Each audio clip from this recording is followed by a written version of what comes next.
Hallo en welkom by die erediens vir die Engelike Kerk van Karasburg. Dit is vir Sondag 23 November 2025. Wat ons 'n bietjie gaan kyk na temptasies. Maar voordat ons daarby kom, kom ons bid net eers saam. Dankie Hemelse Vader vir u liefde en u genade wat ons elke dag dra. Dankie vir die voorreg om weer in die woord, Here, te gaan soek na dit wat u vir ons ook wil sê. En baie dankie dat u Gees ook daardeur met elkeen van ons ook praat. Daarom bid ons in die naam van Jesus Christus, ons Here. Amen. Ons skrifgedeelte Jakobus 1 vers 12 tot en met vers 15. Gelukkig is die man wat versoeking deurstaan, want as hy die toets slaag, sal hy die oorwinningskraans van die lewe ontvang, wat God beloof het aan hulle wat hom liefhet. Laat niemand wat versoek word sê, ek word deur God versoek nie, want God kan nie deur kwaad versoek word nie, en self versoek hy niemand nie. Elkeen word versoek wanneer hy deur sy eie begeerte meegevoer en verlei word. Dan, wanneer die begeerte bevrug is, gee dit geboorte aan die sonde. En wanneer die sonde volgroei is, gee dit geboorte aan die dood.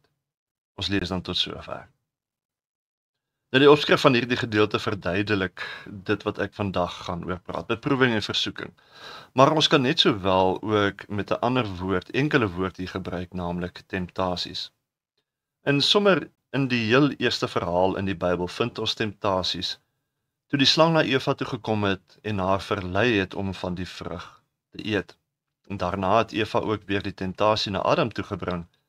En hoe meer 'n mens daaraan begin dink, dan begin jy al hoe meer agterkom dat temptasies sit eintlik agter baie van die sondes wat ons in die lewe ervaar. Maar selfs ook in die Nuwe Testament lees ons waar Jesus ook deur die duiwel versoek is. En gelukkig waar Adam gefaal het, het Jesus gekom en hy het nie gefaal en gebuig voor die temptasies nie. Met ander woorde, die eintlike doel van temptasies is om jou te lei tot sonde. En daarom die tentasie self is nog nie sonde nie, maar dit lei jou tot sonde. En dis nie iets wat sommer altyd net eensklaps gebeur en is verby nie. Maar meermale is dit eintlik iets wat so geleidelik gebeur en dan as jy jouself kan kry, dan sit jy al diep in die sonde. En ek is seker die meeste van julle weet waarvan ek praat en het dit al seker self ook so ervaar. Temptasies probeer jou altyd mislei. Soos die mense mos sê, jy weet, daar's altyd gratis kaas in 'n muisval. Maar ons sien die probleem van temptasies vandag ook nog baie. Dis soos dieselfde soos met 'n dieet. Die oomblik wat jy op 'n dieet gaan, dan raak jy skielik bewus van hierdie temptasies rondom jou, van dinge wat jy graag wil eet, wat jy nie mag eet nie. Maar net so is dit ook wanneer jy 'n Christen word, dan word jy skielik bewus van die temptasies van die sonde wat baie keer dan oor jou pad kom. En dis nou nie asof die duiwel ons gaan alleen laat omdat ons nou Christene geword het nie. Ja. Hy gaan ons juist teiken om ons dan by te kom, om ons dan te probeer verlei. Weet julle, hulle sê dan ook juist dat 20% van die sonde in jou lewe veroorsaak 80% van jou probleme. En as ons moet dink dat temptasies ten minste 20% van die sonde in jou lewe veroorsaak, dan kan ons verstaan dat dit sal dalk goed wees om temptasies beter te verstaan, want dan help dit ons om hierdie temptasies beter te kan hanteer. Nou Jakobus kom hier en hy verduidelik vir ons 'n paar dinge oor hoe temptasies werk. En die eerste ding wat hy vir ons leer is dat wanneer ons temptasies oorleef, met ander woorde sterk staan deur dit, dan is ons gelukkig en ontvang ons God se oorwinningskraans van die lewe as prys. 'n Tweede ding wat hy ons leer is dat enige temptasie wat ek ervaar, kom nie van God af nie. God kan dit tot ons voordeel gebruik wanneer ons wel temptasies oor ons pad kry, maar dit is nie God wat ons versoek nie. Jy weet, aan partykeer hoor mens hoe mense verkeerdelik hierdie aanname maak, wat hulle sê, wel, God is seker nou weer besig om my geloof te toets, om te kyk hoe sterk is ek in my geloof, wanneer daar temptasies oor hulle pad kom. Nee, dis nie God wat jou versoek nie. En wanneer ons dan in vers 14 en 15 lees hoe temptasies werk, dan verstaan mense dit ook, want God is die oorsprong van alles wat goed en mooi is. Hy is nie die oorsprong van die bose en die slegte dinge nie. Hy is nie die oorsprong van iets wat jou sal lei tot sonde nie. My woordeboek beskryf tentasies as 'n versoeking, 'n kwelling of 'n uittarting. En as jy nogal op 'n dieet is, sal jy die uittarting verstaan, maar ek vind dat Jakobus, die manier hoe hy dit vir ons beskryf hier, dat dit 'n baie beter beskrywing is. In vers 14 en 15 verduidelik Jakobus die verskillende stadiums van temptasie. En daar is so 7 van hulle. So kom ons werk gou deur hulle. Die eerste een is elkeen word versoek. Nou die eerste stadium is dus wanneer my belangstelling weggetrek word. En ons kan dit noem die kyk. Met ander woorde die oomblik wat jy dit raak sien. Oomblik wat jy iets sien en daarmee jou belangstelling begin trek. Dit is soos wanneer jy op 'n dieet is en jy stap by 'n koffieshop en daar is hierdie lekker stukkie koek wat daar so uitgestal word. Die oomblik wat jy dit sien, is daai oomblik wat jy versoek word. Maar die tweede stadium, die tweede stap is, elkeen word versoek wanneer hy deur sy eie begeerte. Wanneer hy deur sy eie begeerte. En hier is 'n belangrike begrip om te verstaan. Want wat vir die een persoon 'n temptasie is nie noodwendig 'n temptasie vir iemand anders nie.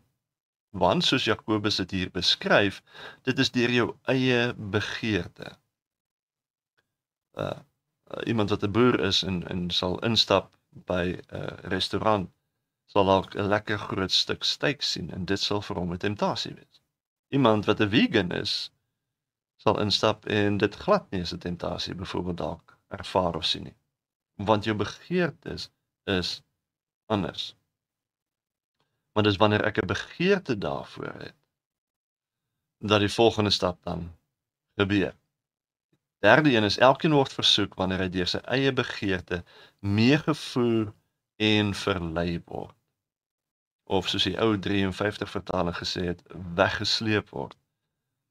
Maar ek verkies eintlik die 2020 se vertaling van meegevoer word. Want dit is soos 'n lokaas wat jy probeer om jou weg te trek eerder op 'n sagkens manier probeer meevoer na iets anders toe, na die sonde toe. So wanneer jy dan weggelok word, dan volg die volgende stap. Elkeen word versoek wanneer hy deur sy eie begeertes meegevoer en verlei word. En dan wanneer die begeerte bevrug is.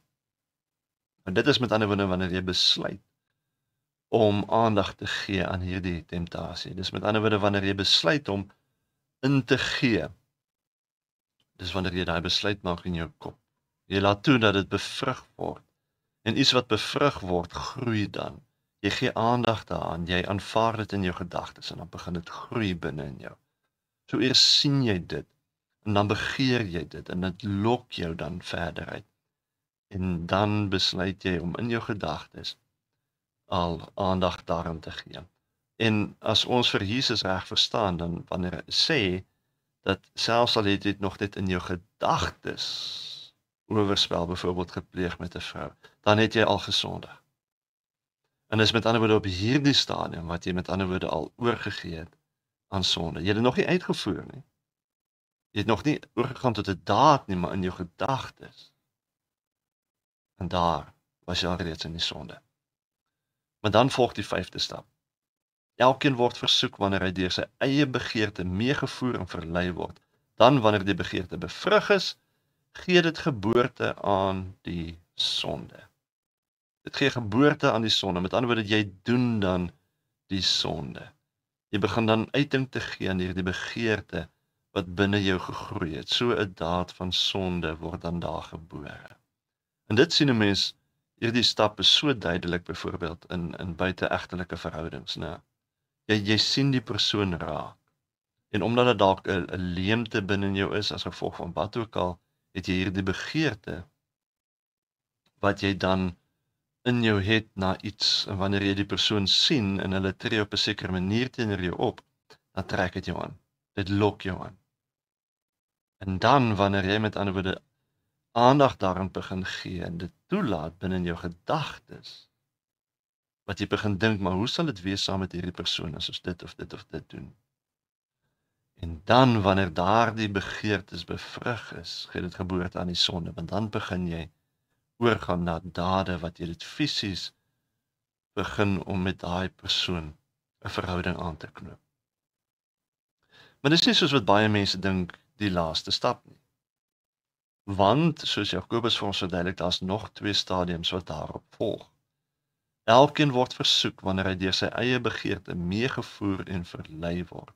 Dan wanneer die begeerte bevrug is, gee dit geboorte aan die sonde, en wanneer die sonde volgroei is, met ander woorde, hierdie sondes wat ons pleeg, begin dan in 'n daad te groei. Dit neem toe en dit raak dalk makliker om dit te doen. En dit neem baie keer in intensiteit toe. Want in die begin was dit dalk moeilik. Maar omdat jy weggekom het daarmee, omdat dit vir jou dalk lekker was of wat ook al, begin jy al hoe meer en makliker in te gee vir hierdie temptasie. En dan volgende keer nog makliker. En as jy jouself kan kry, dan is dit al 'n gewoonte en klou dit aan jou vas. En dan volg die laaste stap.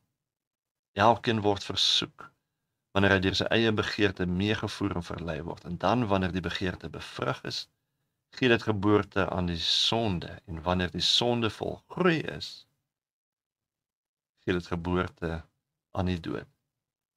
Ons moet verstaan dat daar is gevolge vir hierdie sondes wat ons doen. En dit is die dood. Fisies, geestelik. En dit is hoe temptasies werk. En baie keer sal jy mense hoor sê, maar ek kan nie glo dat hy is, wat so 'n goeie Christen is, hierdie fout gemaak het nie. Hoe kon hy so iets verkeerd doen? Hy weet mos, dit is nie reg nie. Maar die waarheid is dat hierdie temptasies begin baie keer klein, sagkens in die agtergrond, subtiel. En dan as jy eers ingegee, dan begin dit jou stukkie vir stukkie sagkens intrek, totdat jy op 'n dag so vasgevang is daarin, in hierdie groot verkeerde ding. So eers sien jy iets, en as jy begeerte daarvoor het, dan lok dit jou belangstelling. En dan begin jy dit dalk aanvaar of goedkeur in jou gedagtes. En dit gaan dan oor tot 'n daad en jy begin en doen jy sonde. En dan volgende raak dit makliker en jy doen dit selfs net nog meer of erger. En wanneer jy jouself kan kry, is dit so deel van jou lewe dat jy dan eintlik bevryding nodig het om daarvan ontslae te raak, omdat dit die lewe binne in jou al begin doodmaak. Jy het seker al gehoor dat iemand sê, maar die versoeking is te groot. Maar as ons lees en aandag gee na dit wat die woord van die Here vir ons sê oor versoeking, dan moet ons sê, dit is 'n leuen wanneer iemand sê, maar die versoeking is te groot. Want hoor wat sê 1 Korintiërs 10 vers 13, geen versoeking het oor julle gekom, behalwe 'n menslike ene nie. Met ander woorde, God het jou nie versoek nie. Maar God is egter getrou. Hy sal nie toelaat dat julle bo julle vermoë versoek word nie. Met ander woorde, ons sal altyd in staat wees om 'n versoeking te kan oorkom. Ons het dus geen verskoning om in te gee tot temptasies nie. Maar dis nie al wat dit stop nie. 1 Korintiërs 10 vers 13 gaan verder en sê, maar sal saam met die versoeking ook vir julle uitkoms gee, sodat julle dit kan verduur. So die Here keer nie net dat dit bo ons vermoë is nie, maar hy gee ook met ander woorde vir ons daarmee saam 'n uitkoms. Ons het dus nie verskoning om toe te gee tot temptasies nie. Maar ek dink die rede hoekom mense dit baie keer juis nog doen, is dat die punt is nie dat jy nie sonde kan oorwin nie. Dis dalk eerder omdat jy nog nie besluit het dat dit die moeite werd is om nie te sondig nie. En daarom gee mense dan in tot hierdie temptasies. Maar Jakobus se waarskuwing is baie duidelik. Moet jouself nie mislei nie. Hierdie sonde lei tot die dood, soos enige sonde. Okay, dominee, dis nou alles goed en wel, maar hoe hanteer 'n mens hierdie temptasies? Hoe kry 'n mens oorwinning daaroor? Hoe sien 'n mens die uitkoms raak? Die eerste ding, en dit gaan dalk snaaks wees om daarmee te begin, maar die eerste ding wat 'n mens dan moet kyk is dat jou liggaam en jou siel gesond is.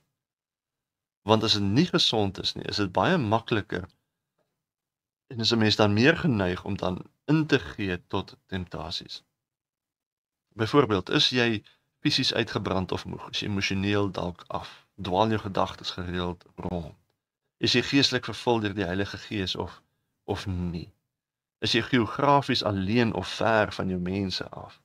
En hier wil ek ons ouers asseblief aanmoedig, wanneer jou kinders universiteit toe gaan of koshuis toe gaan, weg van die huis af.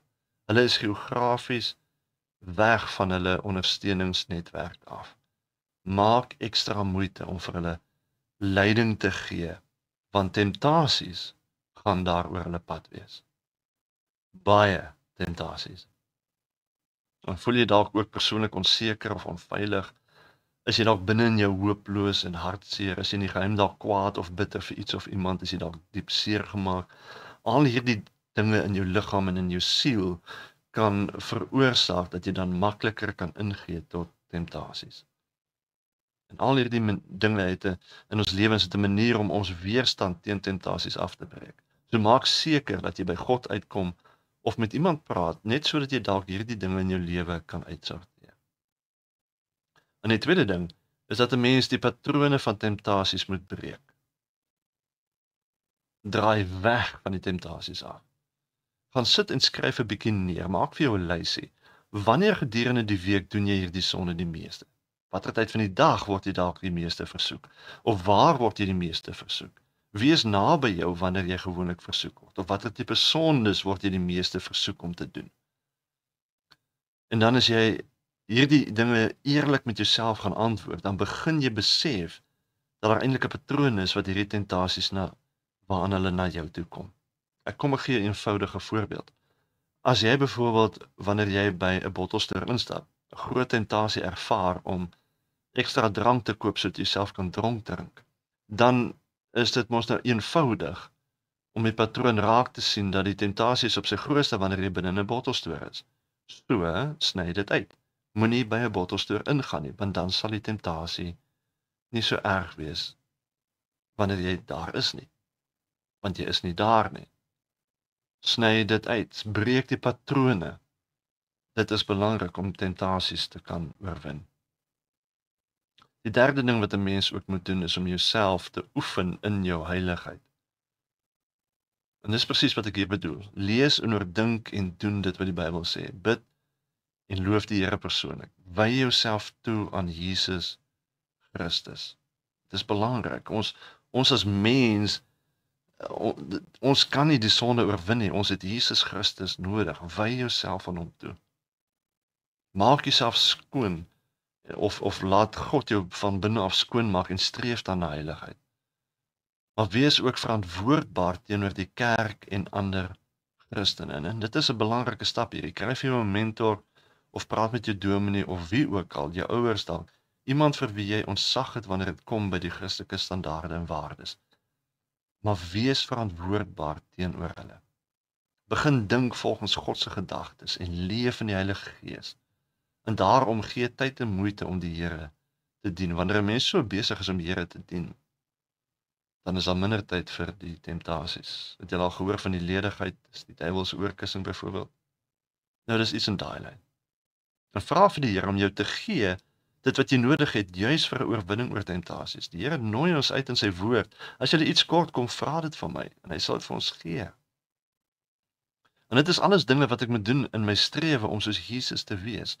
Wanneer ek doen, is my lewe gedurig, met ander woorde, op God gefokus. En dan is dit makliker om hierdie tentasies teen te staan. En deurbraak kom dan gewoonlik wanneer jy 'n tentasie omdraai in 'n oorwinning. En om dit te doen, moet jy die tentasie aanvat op sy kritieke oomblik. Moenie 'n tentasie sy pad laat stap totdat dit te laat is nie. Sodra die versoeking na jou toe kom, daai eerste oomblik, draai dadelik jou kop na God toe en dink aan Jesus. Trek vir Jesus in daai oomblik in. Hy is ons redder. En hy sê hy is by ons tot in die einde van die aarde, tot in die einde van die tyd, het hy beloof. Hy is daar vir ons. Trek hom in daai oomblik in, die oomblik wanneer die tentasie na jou toe kom. Dit is die maklikste tyd om 'n tentasie te weerstaan, is daai eerste oomblik wanneer dit kom. Want hoe langer jy hom gaan toelaat, hoe moeiliker raak dit. En sodra jy versoek word, veg dadelik terug en vra God om jou ouers te seën, of jou mentor, die geestelike mentor te seën, of vra die Here om jou dominee te seën. Maar plaas jouself net in 'n gedagtegang, met ander woorde, waar jy dink aan die mense wat jou geestelik verantwoordbaar kan hou. Dit help jou baie keer om dan reg te dink. Wanneer jy versoek word, vertel vir Jesus daarvan, of vertel jou man of jou vrou of wie ook al, vertel hulle dadelik daarvan. Die Bybel sê, die oomblik wat jy sonde in die lig bring, verloor dit sy krag. Die feit dat dit in die openbaar kom, weerhou jou baie keer om dit makliker te kan weerstaan. En moenie skaam voel daaroor nie. Die feit dat jy temptasie ervaar nie. Want elke liewe mens ervaar temptasies. Elke liewe mens. Die temptasie self is nog nie sonde nie. Dis wanneer jy gaan oorgee in die temptasie wat dit sonde raak. Daarom, die oomblik wat 'n temptasie kom, vertel dit vir iemand wat jy kan vertrou. Elke mens kry temptasies. Maar daar's egter 3 temptasies in hierdie lewe wat die grootste is en wat die meeste voorkom en wat die meeste selfs Christelike leiers en Christene tot 'n val gebring het. Hierdie 3 moet 'n mens spesiaal voor altyd pas op en op bedag wees. En dit is naamlik seks, mag en geld. Hierdie 3 temptasies kom feitelik elke dag by mense op. En is 3 van die grootste skobbejakke wat tot sonde lei. Wat al so baie mense laat struikel en val het. So nou verstaan julle temptasies beter danksy Jakobus 1 wat dit vir ons kom uitlê het. So weet dit. Wees bewus daarvan wanneer dit gebeur. Maar staan vas in die Here, sê Jakobus, en jy sal beloon word. Amen. Kom ons bid saam. Ons dank die Here vir u liefde en u genade wat ons ook dra selfs deur temptasies heen. Nie net Here keer u dat ons bo ons kragte versoek word nie, maar u gee ook vir ons uitkoms. En daarom vra ons Here dat u vir ons sal help om juis ook sterk te staan in hierdie lewe teenoor temptasies wat dalk oor ons pad mag kom. Dit bid ek vir elke persoon in die naam van Jesus Christus, ons Here.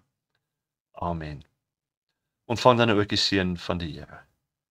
Die Here sal julle seën en julle beskerm. Die Here sal tot julle redding verskyn en julle genadig wees.